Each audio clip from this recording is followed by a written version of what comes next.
Maayong adlaw mga maninay, welcome back to my YouTube channel. So for today's video ay magsuroy-suroy tayo ng kasagbutan. So merong ano dito guys, sinong nakarelate nitong mga prutas na to? At sinong nakakain na ng prutas na to? Actually hindi pa to masyadong hinog. Parang hindi pa nga ako nakakain, ng asim na yung bibig ko. Yung laway ko maasim-asim pa siya.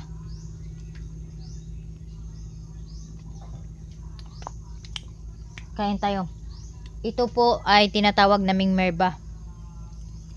Maraming merba, season ng merba pag August to September. Ito mayroong hinog masyado. Ito yung saktong hinog, yung may pagka orange na yung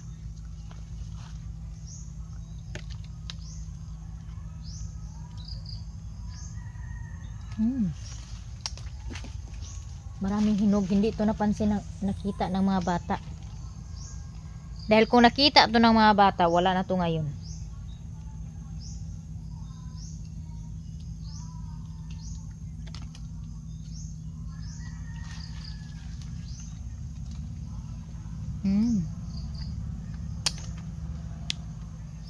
Dati nung mga elementary kami, yung hilaw kinakain namin, sinasawsaw namin ng asin.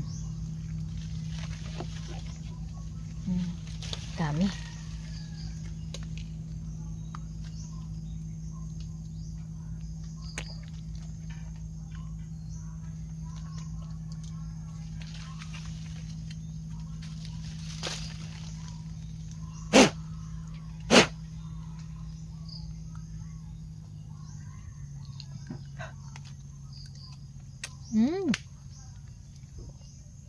Kinagat ng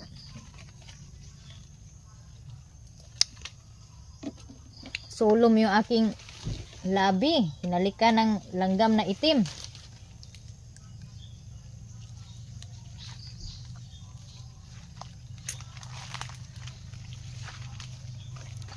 Season ngayon ng prutas.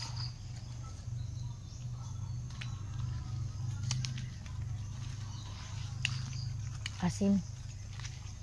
Malaki na yung bunga ng ano oh. Marang. Ang daming bunga ng marang at saka malalaki na. Magtingin-tingin ako baka may hinog. Manguha tayo ng hinog ng marang. Wala pa pong hinog ng marang. Maliit pa rin. Maliit pa. Tingnan natin to be. Tuktukin natin to. Ito malapit na to mahinog oh. Ay, hinog siya. Ang swerte ko guys. Malalaman mo pag hinog yung marang, pag ano mo siya, pag pinisil mo yung itong balat niya, hindi na, wala na siyang ano ba, katas. Wow, makakain tayo ng marang. Buti na lang pumunta ako, nilapitan ko. Hinog pala to, akala ko ano pa, bata pa. Ayan oh, malapit lang. Wala sigurong nagpunta dito para maghanap ng hinog. Ito oh. Ay, ang baba lang niya. Thank you Lord. Pero hindi ko siya maabot.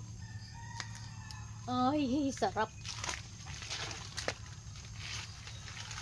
Kailangan ko siyang maabot.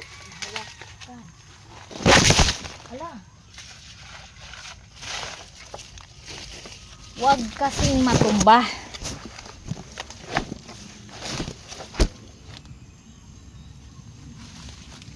Yan.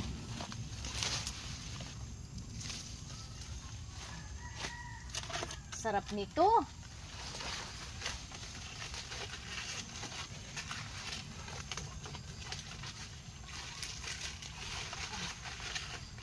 Medyo ako'y nahirapan dahil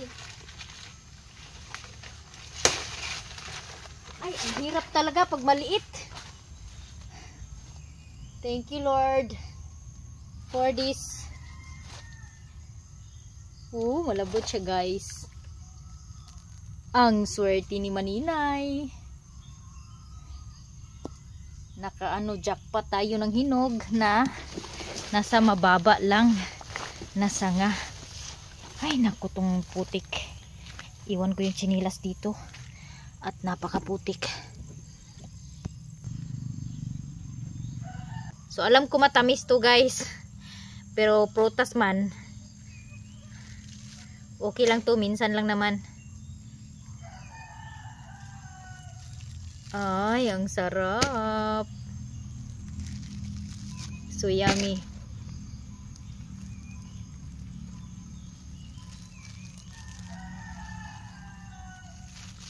Ay, grabe. Ito yung masarap, yung hinog pero hindi overripe. Kasi manamis-namis na maasim-asim. Kain tayo.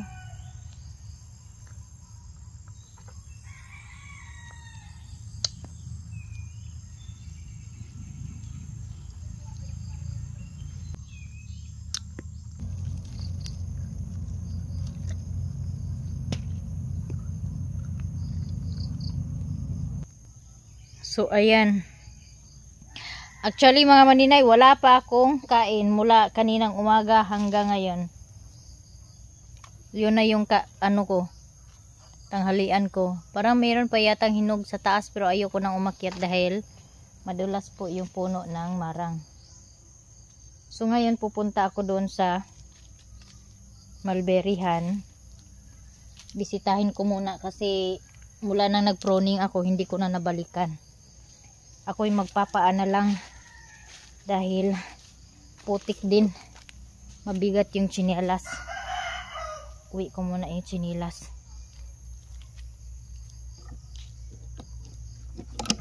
Aday ko karon din sa akong mulberry. I-update na ko ang akong mulberry. So mauni siya ang akong mulberry karon Murag na nga matay ang iyang dahon tungod sa gikaon sa bag.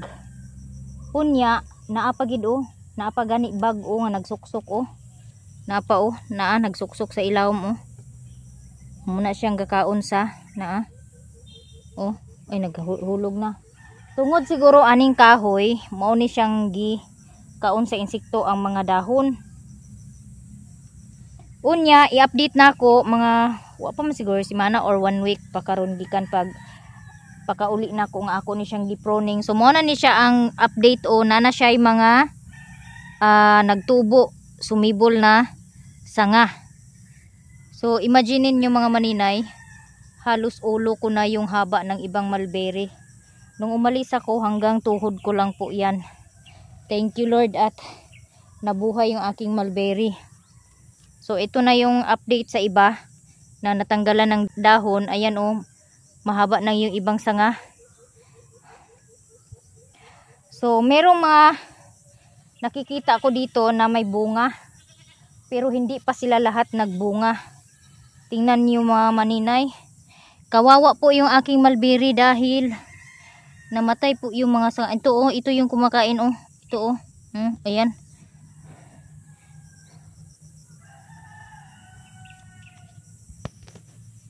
Andito na po ako sa mulberryhan mga Maninay.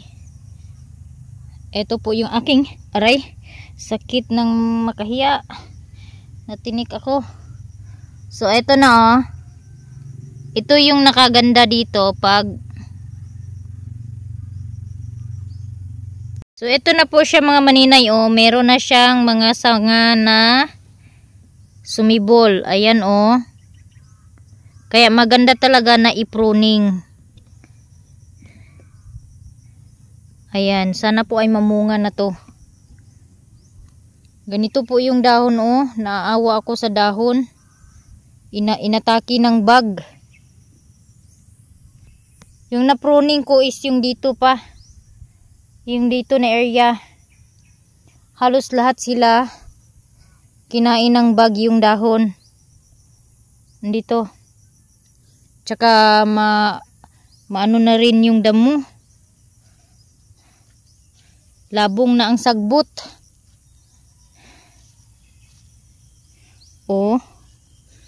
Ayan meron ng sanga. So sanga na po yan mga maninay, sana po ay kasabay na yung bunga. Dito eto, meron na, mahaba na yung sanga. Oh, ang bilis. Ang bilis humaba ng sanga. Uy, ang saya ko. Tapos andito yung bunga. Oh, malalaki na yung bunga nila na natanggal yung mga dahon. Meron din dito na munga. Eto. Marami-rami yung bunga niya, pero alam ko ano pa tong bunga niya. Maliit pa. Tapos yung dito na side ay maliliit. Ito yung side na huling naabuno ni mama. Yung iba na hindi pa naabuno, na inabunuhan ko nung nakaraan. Ang daming makahiya. Masakit sa paa. Ito oh.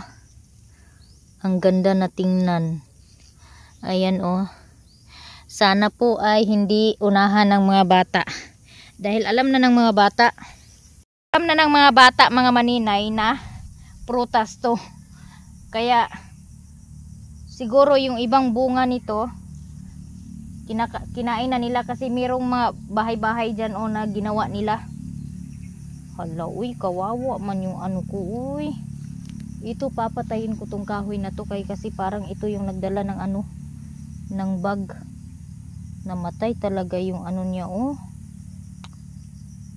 Ano kaya yung ano nito? Yung dito lang naman na side din, yung area na merong puno.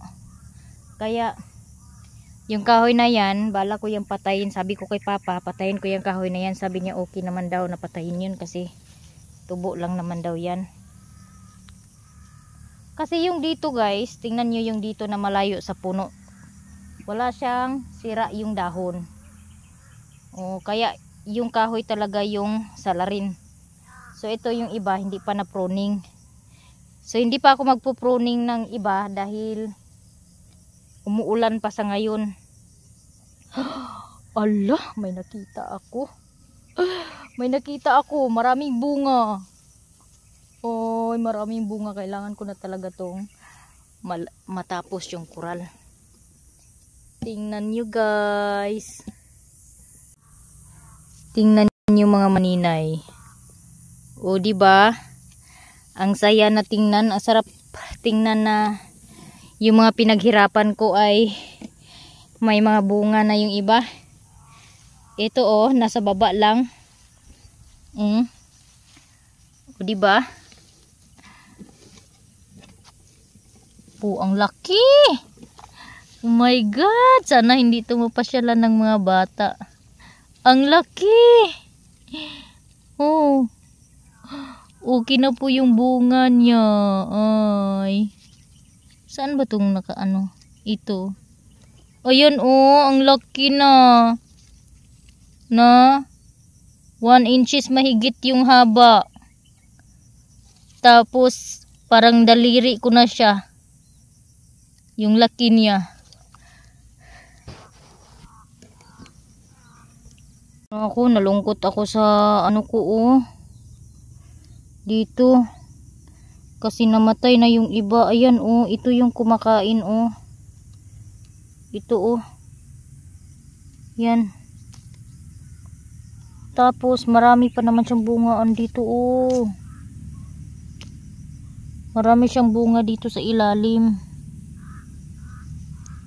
Sana hindi mamatay yung aking mga mulberry. Sa 99 kapunuan nga akong gisidling, 79 lang po yung nabuhay. And sana po ay wala nang mamatay, dahil sa ngayon talagang pinipeste po yung dahon ng mulberry. Ito yung mga nilagyan ko ng abono nung nakaraan. Aray ko po, aray ko po. Sana po ay hindi mamatay. Itong nagdilaw ang kulay. Ayan. Sana po ay hindi mamatay. Yung dito na side. Aray! Aray! Okay, sakita. Uy. Natusok akong kuan. Nagpaalam kasi ako kay yung tsinelas ko na sinuot, ang putik na. Oo, yung dito, mga ilang piraso na lang yung hindi ko pa na pruning. Kailangan ko na tong i-pruning para sabay po silang magsanga. No? Magkuha ako ng eco-bag doon sa bahay at tanggalan ko ng dahon yung hindi ko pa natanggalan. Yung iba may mga bunga. Katulad nito, meron siyang bunga pero maliit pa yung kanyang bunga. Meron din dito, masyadong mababa yung bunga. Marami-rami yung bunga niya pero maliliit. At meron ako ipapakita sa inyo dito. Nakita ko na malaki yung bunga niya. Ayan, may bunga din yan. Ito, nakikita ko. Ito po yun, oh. Malaki yung bunga niya. Nasa ilalim. Ayan, oh. Halos daliri na yung laki ng bunga niya. At ito ay ipopruning natin kasi hindi pa to na pruning.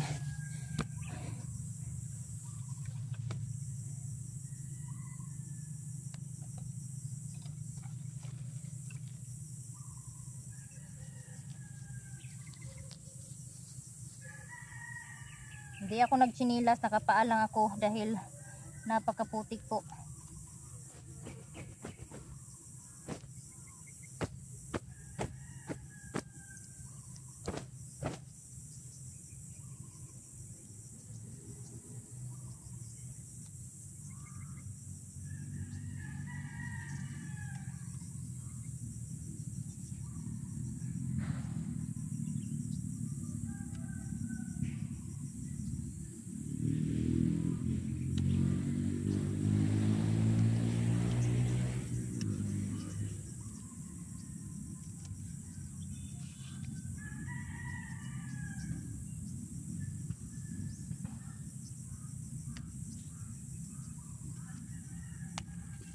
So yung mga tatanggalin kong dahon, kukunin kong dahon is yung mga hindi butas-butas.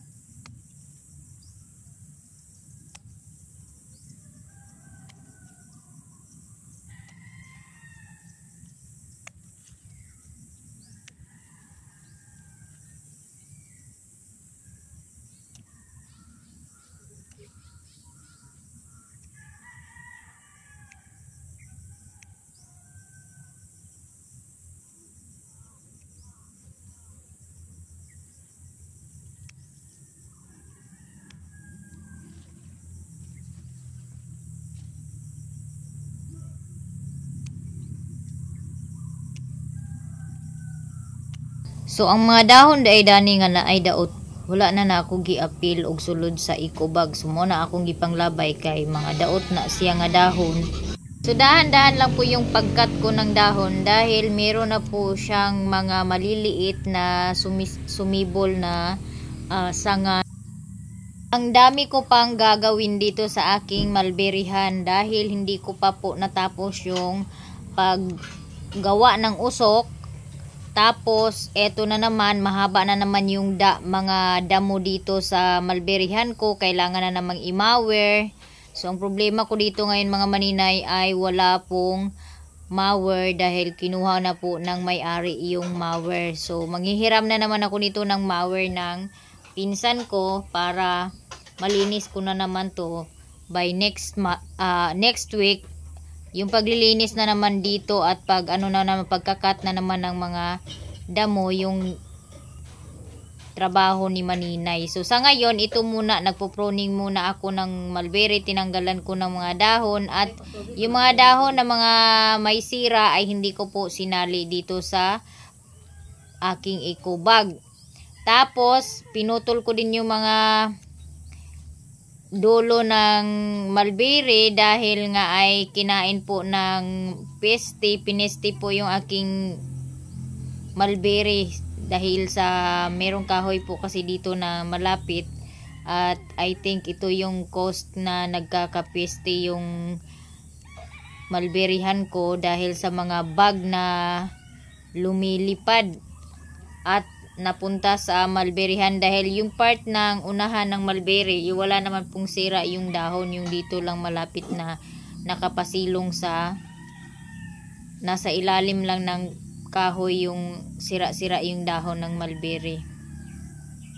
And very thankful kay ko mga maninay, no, kay yung mga pinaghirapan ko ng nakaraang buwan ay ito na siya ngayon. Hindi ko akalain na ganito nakalaki yung iba. Yung iba ay halos singtangkad ko na. Yung iba naman ay mga lagpas tuhod pa lang. Ito yung mga hindi agad na abunuhan.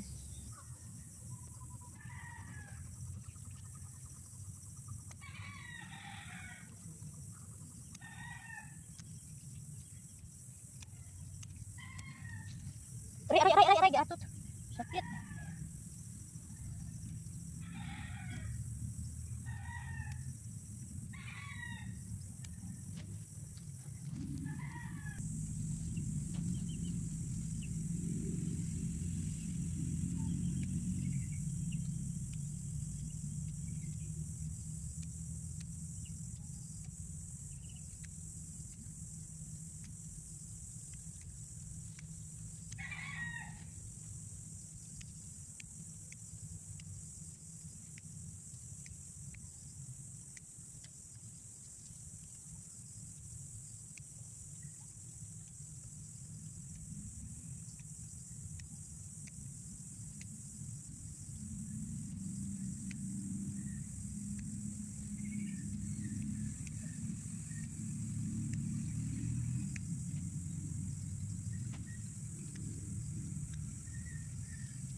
Pinapass forward ko na po yung aking video mga maninay para hindi po kayo maboring. At uuwi na sana ako. May nakaligtaan pa pala ako isang puno kaya binalikan ko. Ito yung puno na hindi halos lumalaki dahil pag siya ay tumutubo at marami ng dahon, ginangat-ngat naman ang kambing. So tapos na akong mag-pruning. Na-pruning ko na lahat mga maninay. Ako ay uuwi na. Nakakapagod din tanggal ng dahon. Uulan na naman yata. Makulimlim na naman yung kalangitan. Ay dito, hindi pa pala yung dito oh. Tanggalan ko muna ng dahon dito.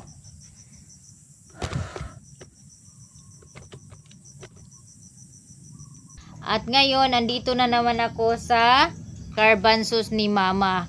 Pagdaan ko kanina dito, may mga nakita akong bunga. Kaya ito ngayon ay mag-harvest po tayo ng bunga ng garbanzos dahil wala po kaming gulay. Ulam mamaya, hindi gulay. Wala kaming ulam mamayang gabi. Kaya ito, sinilip-silip ko pa yung mga bunga dyan para makita ko talaga. Kasi merong ibang mga bunga na nakatago sa ilalim at hindi nakikita, nagiging matanda na. So may nakita nga ako dyan mga maninay, mga 2 pirasong matanda na nabunga ng garbanzo. So hindi ko na lang din kinuha para may pangsimilya na rin next month. So ito yung maganda dito, pag meron kang tinanim, meron ka ding ha-harvestin na bunga at magkakaulam ka.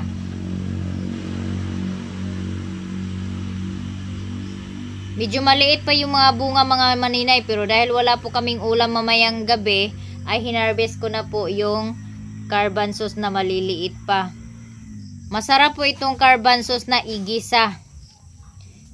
Yung igisa mo na hindi mo lagyan ng sabaw mga maninay, yung tamang-tama lang na may kunting-kunting sabaw na makikita mo. Sobrang sarap po nitong garbanzos paggisado. At hindi pa po ako nagtapos dyan mga maninay. Inikot ko pa talaga yung puno ng carbanzos para i-sure na wala talaga akong makaligtaan na hindi makuha na bunga ng carbanzos. Kaya magtago-tago na kayo mga bunga dahil andito na ako at hindi talaga kayo papalagpasin pag nakita kayo ng aking paningin. Charot! Joke lang.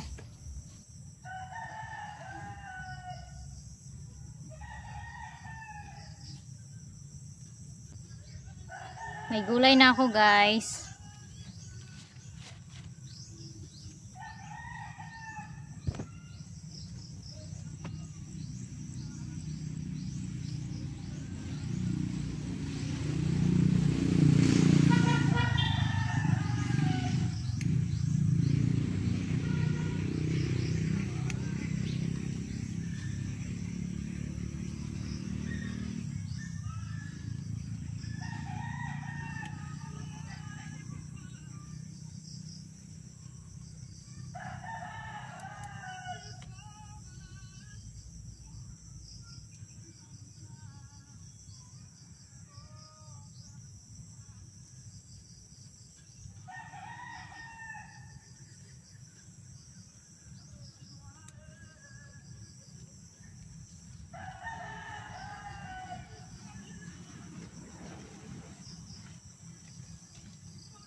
So ngayon, sili naman yung aking i-harvest dahil marami na namang hinog ng sili.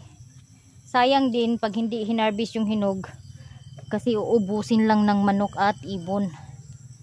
Kaya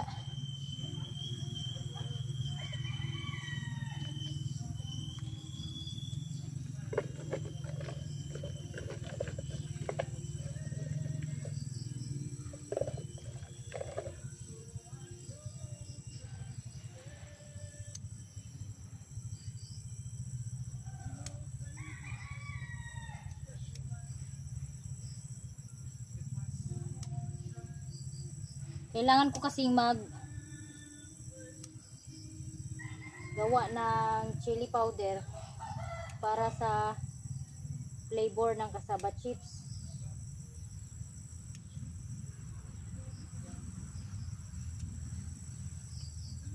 Habang may bunga pa ng sili, dahil hindi lahat ng panahon may bunga po yung sili, hindi lahat ng buwan may nagbubunga yung sili.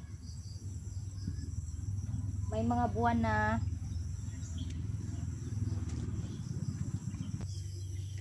mga buwan na wala pong bunga yung sili, kaya habang may mga bunga pa yung sili ay i-harvest ko na tong mga hinog para hindi sayang dahil mahal din yung sili pag binili. Ilang piraso lang, 5 pesos na.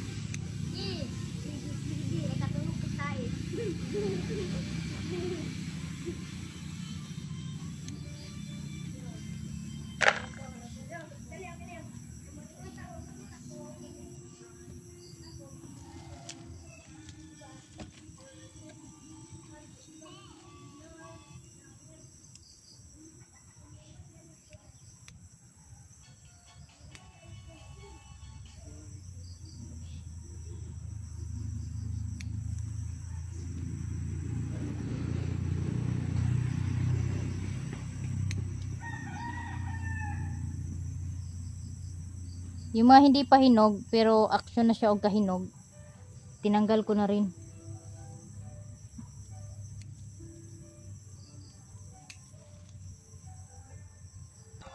So eto na yung sili na harvest ko. Tapos na po akong magmuha ng hinog na sili at ito din yung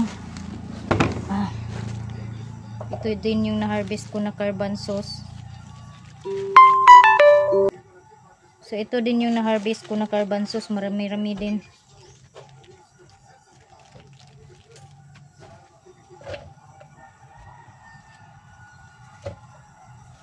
May ulam na sa hapunan.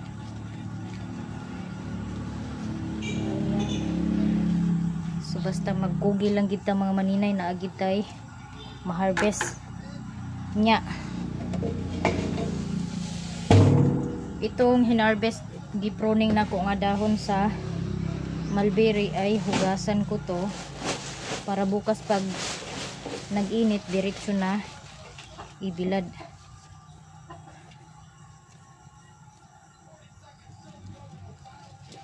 Ganito po karami yung aking harvest na dahon.